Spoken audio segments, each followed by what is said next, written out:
माननीय अध्यक्ष जी, मैंने शुरू में कहा है कि ये बच्चे लंबे समय से लग रहे थे और इनका बड़ा शोषण हो रहा था।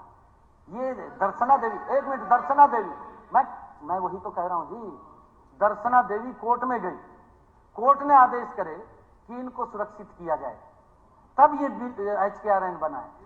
और हाँ, वो और करेंगे ना जी, करेंगे।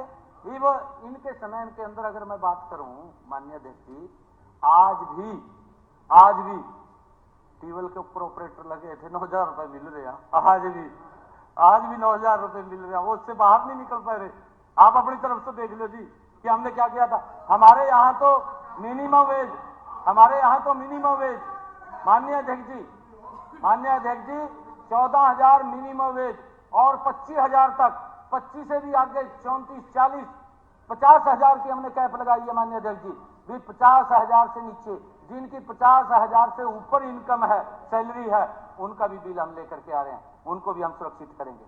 हमारी जिम्मेवारी है माननीय अध्यक्ष जी, हर व्यक्ति को सुरक्षा देना और उसको सुरक्षित करना, और उसको भी एक पक्के कर्मचारी की तरह उसको भी मानदेय मिले, ये हमारी जिम्मेवारी है, उसको हम सुनिश्चित कर रहे हैं। और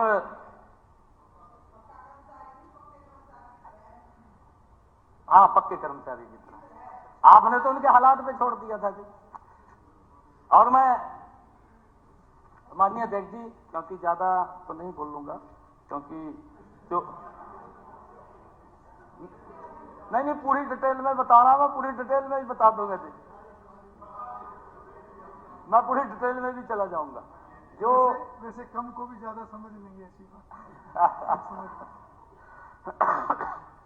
जो माननीय अध्यक्ष जी और रह गए हैं 50,000 से ऊपर के, वो आ रहे हैं।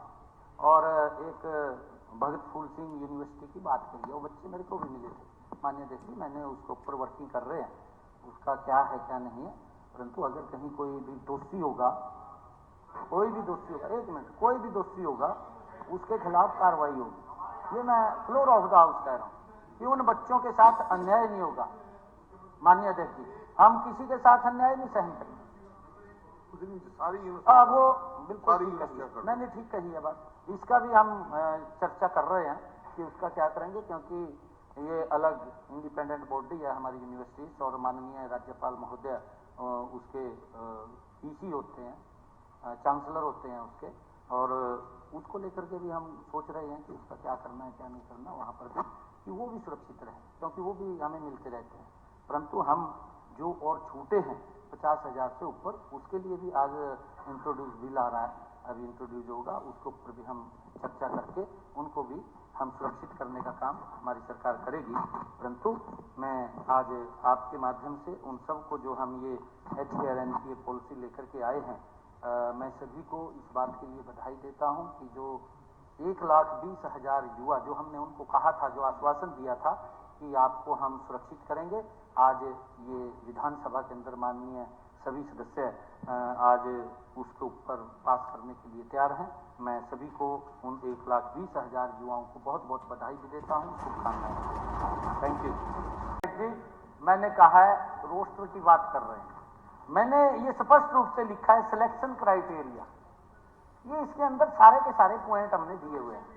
हाँ, इसके अंदर उसकी नियुक्ति कैसे होगी, रिजर्वेशन इसके अंदर है, रिजर्वेशन है इसके अंदर।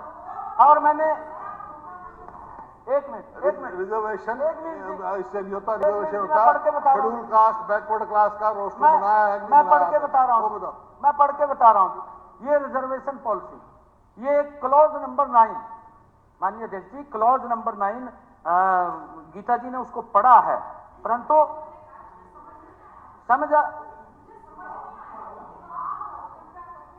वही बात आ गई है। मैं बता रहा हूं कि इसके आप माननीय अध्यक्ष जी, हमने युवाओं को सुरक्षित किया है, 1,20,000 युवाओं को। और ये जो पॉलिसी है माननीय अध्यक्ष जी, ये पॉलिसी 14 अगस्त 2024 से हमने इसको इफेक्टिव किया है, ये लागू 14 अगस्त 2024 ये इससे ये लेकर के इसको आए हैं। और जो ये बात कह रहे हैं कि इसकी हमें समझ में नहीं आ रही, समझ में आदरणीय अध्यक्ष जी पूरा है, इसके अंदर बिल्कुल स्पष्ट लिखा है, इसके अंदर कोई हमने छुपाया नहीं है किसी बात को। इसके अंदर कितनी पोस्टें होंगी, कितने पोस्टें होंगी, बिल्कुल समझा देंगे जी। मैंने एक मिनट देखिए, आप इसको आप घुमा रहे हैं बात। मैंने कहा है आपने माननीय अध्यक्ष जी ने कहा है नहीं ऐसे नहीं, इसके अंदर वो केवल आपको जवाब नहीं दे रहे, वो पूरे हाउस को जवाब दे रहे हैं। नहीं फिर ऐसे नहीं, लगातार ऐसे नहीं, हर बात पे नहीं खड़े हो सकते हम। माननीय अध्यक्ष जी अपनी कमी को छुपाने के लिए इस प्रकार से डिस्टर्ब किया जा रहा है। मैं बोला नहीं हूं, मैंने उस दिन भी बताया था, आज भी मैं बता रहा हूं कि एससी के अंदर 37,404 बच्चे लगे हुए हैं, 28% का इसके अंदर आरक्षण है, 28% का माननीय अध्यक्ष जी। और पिछड़ा वर्ग के अंदर 41,376 बच्चे लगे हैं, 32% का आरक्षण है माननीय अध्यक्ष जी। और सामान्य वर्ग के अंदर, सामान्य वर्ग में 53,993 बच्चे लगे हैं, 40% का उनको दिया गया है।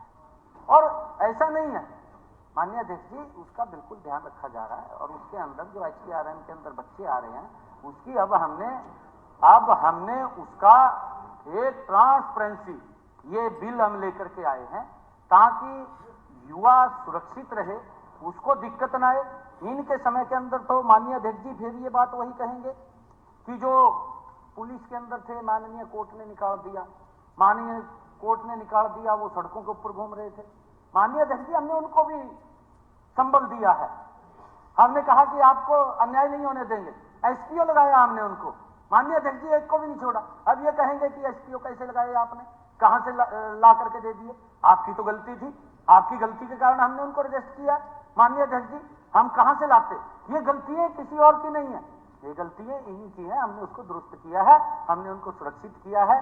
1,20,000 युवाओं को हमने उनकी जो सर्विस है उसको सुरक्षित करने का काम हमने किया है।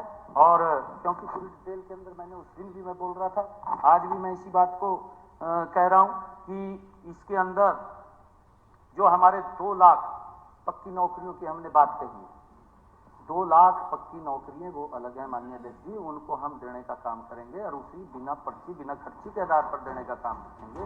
कोई हम किसी प्रकार का दिक्कत नहीं आने देते। और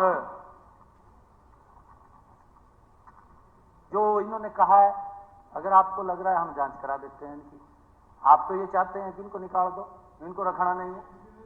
नहीं जी, आपने कहा है जी, आपने प्रेस के अंदर कहा है जी, आपने कहा कि मैं HKRN को खत्म करूंगा, तो इसका मतलब यह है कि HKRN के सभी बच्चों को बाहर निकालेंगे, बाहर निकालने की बात कही है जी।